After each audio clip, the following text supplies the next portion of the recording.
Pourquoi la rupture amoureuse peut nous pousser à reconquérir notre ex? Bonjour à toutes et à tous et bienvenue si vous ne me connaissez pas, je suis Esther Valentin, votre coach spécialisée en vie sentimentale. Et aujourd'hui, j'aborde ce sujet qui me tient beaucoup à cœur, que j'essaye de faire absolument entendre parce que quand on est bouleversé par une rupture amoureuse récente, on est généralement sous le coup d'un paquet d'émotions.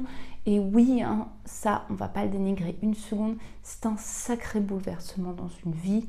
On peut avoir beaucoup d'émotions et aussi de sentiments tels que le rejet. Et là, démêler ce qui est vraiment de nos envies, ce qui est vraiment bon pour nous, de ce qui n'est qu'un leurre, de ce qui n'est finalement qu'un retour en arrière extrêmement négatif pour nous, ce qui est un briseur d'ego et de bien-être. Enfin, démêler tout ça dans un instant où on n'a pas l'énergie pour démêler, où il faut déjà qu'on gère et qu'on gère ce qu'on est en train de vivre, c'est vraiment pas facile. Très très difficile, je dirais même.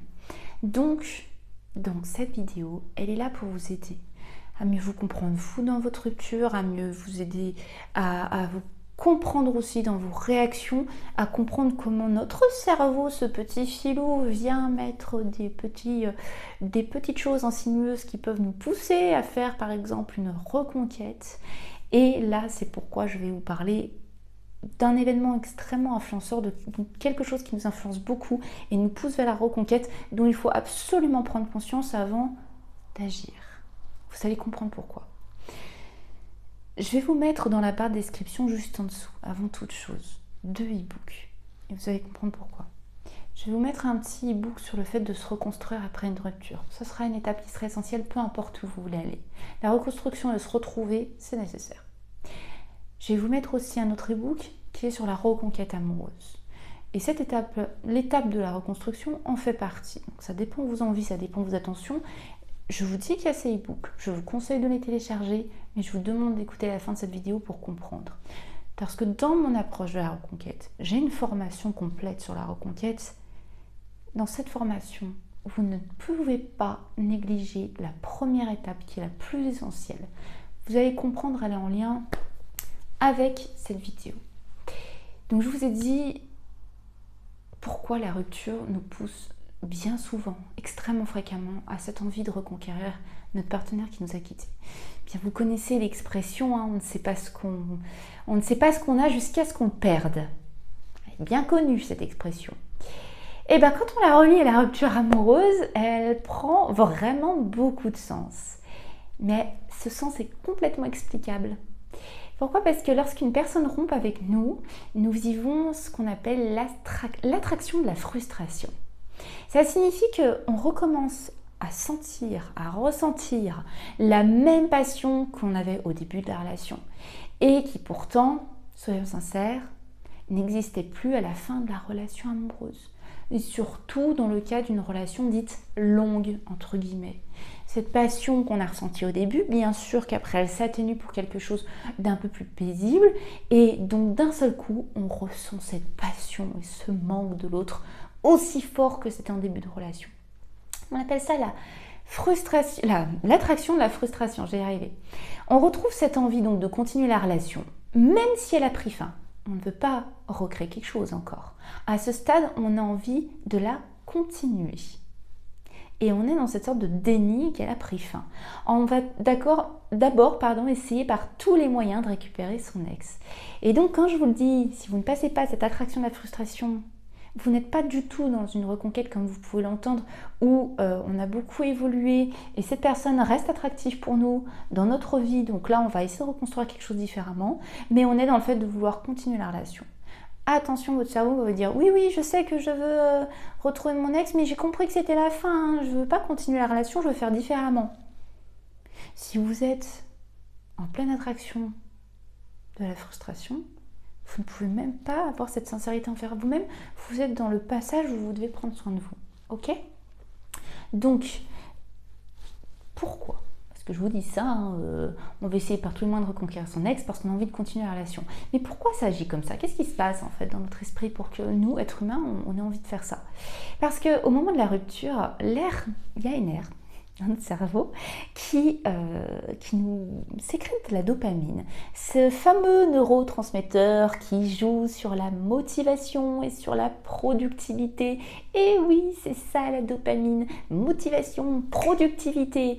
Eh bien, cette aire du cerveau, devinez quoi? Elle s'active comme dans un début de relation amoureuse. Donc déjà, peut-être que vous allez le découvrir ici, qu'en début de relation, elle s'active et c'est pour ça qu'on est à fond. Eh bien, sachez qu'elle se réactive aussi à la rupture. Et donc, cette sécrétion-là, bien intense, qui vous dit, mais si allez, sois productif, reconquérir, vas-y, regarde des vidéos, regarde des textes, prends une formation, fais ci, fais ça. Et devinez quoi, encore une fois, eh bien, il y a certainement des personnes peut-être malveillantes qui jouent là-dessus pour vous vendre ou vous parler de n'importe quoi et vous pousser dans vos actions alors que vous êtes tout simplement en train de vivre une grosse attraction de la frustration qu'il faut juste laisser un peu passer en vous occupant de vous pour ensuite vraiment redécider proprement et sainement de ce que vous allez faire ensuite.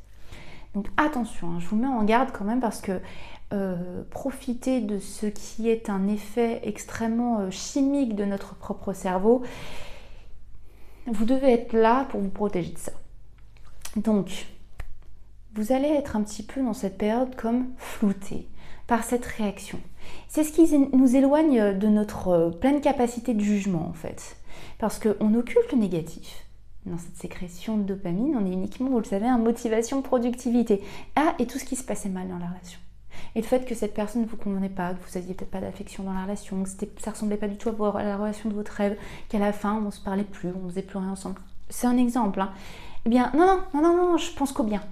On était bien ensemble. C'est super bien embelli dans mon cerveau.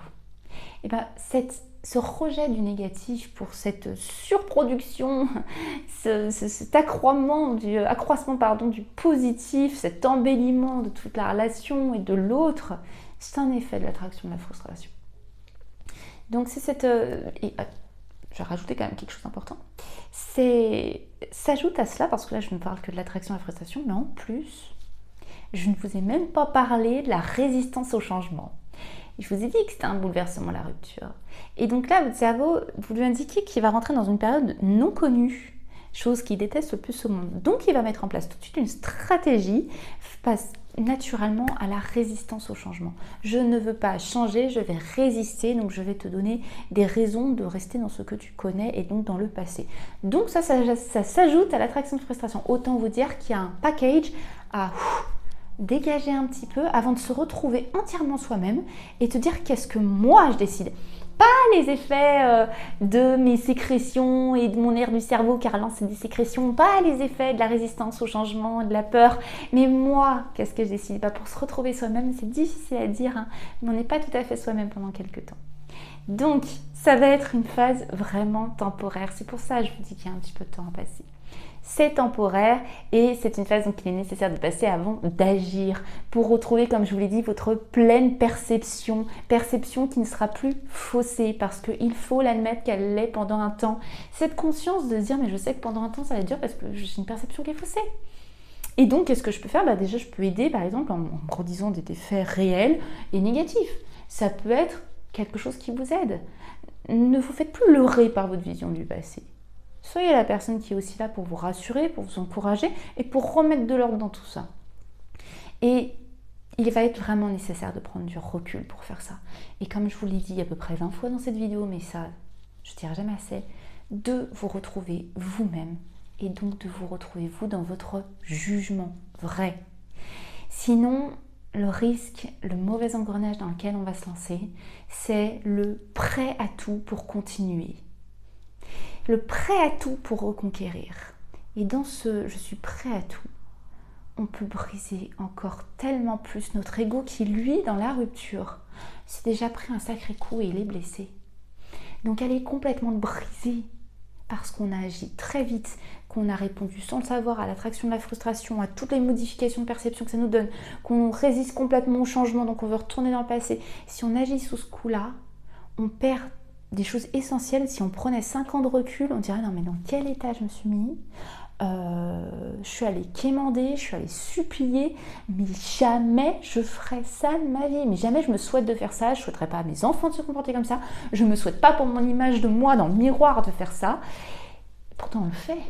C'est bien qu'on perd notre plein pouvoir sur notre comportement, nos attitudes et nos décisions. Vous comprenez, ce n'est pas inventé. Donc, s'il vous plaît, prenez ce temps d'intégration de cette nouvelle information. Une rupture, c'est vraiment un gros bouleversement. On va devoir digérer plusieurs détachements. On va devoir perdre l'idée d'être aimé de cette personne, on va devoir perdre l'idée de la prolongation de cette relation, on va devoir accepter aussi l'idée de perdre l'autre dans notre quotidien. Ok, donc il y a déjà tout ça à gérer. Mais en plus, maintenant, vous le savez, il y a des délires chimiques dans notre esprit qui se lancent. On vous décrète de la dopamine, alors clairement vous n'en avez pas besoin à ce moment, vous avez plus besoin de retrouver d'autres hormones qui sont un petit peu plus endorphines, tout ça, sérotonine, qui vous feront du bien, que de vous lancer plein de motivation et productivité dans votre passé. Parce que le présent c'est maintenant, c'est là, et c'est maintenant qu'il faut retrouver votre plein jugement. Donc j'espère que vous aurez compris qu'avec toutes ces influences, ce n'est pas pour faire joli, que vous entendrez n'importe quel professionnel vous dire de prendre un tout petit peu de recul avant d'entamer des démarches où vous pourriez aussi, soyons honnêtes, tomber sur des gens malveillants qui ne cherchent pas à vérifier ce fond des choses et qui vont juste se concentrer à répondre à vos attentes. Donc prenez vraiment bien soin de vous et particulièrement dans les moments difficiles. Entourez-vous de personnes en qui vous souhaitez donner votre confiance. Entourez-vous des personnes qui sont bienveillantes et qui ne vont pas répondre à ce que vous avez envie d'entendre quand vous-même vous êtes dans le faux, quand vous-même vous n'êtes plus vous-même, mais des gens qui pensent au après et à vous sur du long terme et votre bonheur sur long terme. Je ne dis pas qu'il n'y a pas de reconquête. Je dis qu'il y en a une seulement quand c'est vous qui l'aurez décidé, non pas vous caché derrière tout ce schmilblick qui se passe après la rupture. Ok ?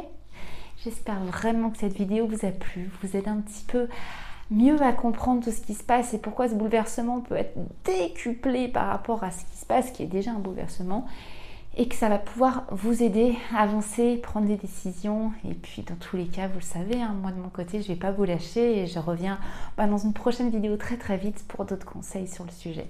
Je vous dis à très vite. Bye bye.